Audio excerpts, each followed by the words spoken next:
So sticking with the theme of more organizational and group types of elements that we can deliberately choose and cultivate, today I want to talk about cohesion. And cohesion is really bringing people together. And there's two types of cohesion. The first one is task cohesion. And here we're bringing people together to complete a task. Now, it doesn't really matter as much if the people really get along with one another. The whole main goal of the outcome is that the task or the product or the project gets completed.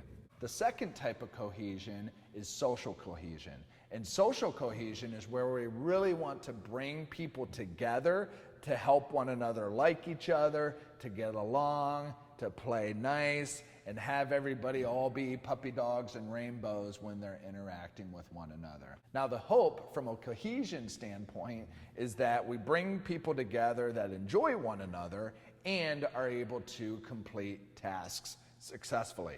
Because as you might imagine, there are some folks that can complete a task, but they hate each other. And there's some people that are very, very close, but they never get anything done. They never accomplish the task on time. So we need a combination of both. And the way that we're going to establish the hope that we get along and are able to be productive is by identifying how to build cohesion and identifying how to repair ruptures when they happen. Because if you think about cohesion, think about so often what is the case in performance, is you are asking individuals at the same exact time to both get along and compete. You ever thought about that?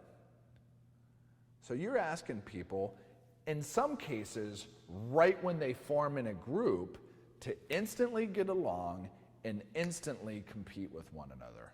Well, getting along and competing with one another without having any historical context with each other can be a very difficult thing and probably is going to lead to conflict because everyone is competing for the same resources and they don't yet like each other.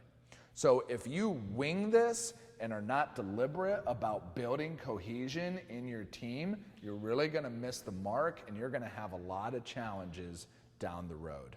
So we want to try to avoid that by knowing ahead of time, how do I like to build cohesive groups and what do I do when there's a rupture in that group in order to bring them back together. So that's what we're going to focus on these next two modules. How can you help influence cohesion in your performance group?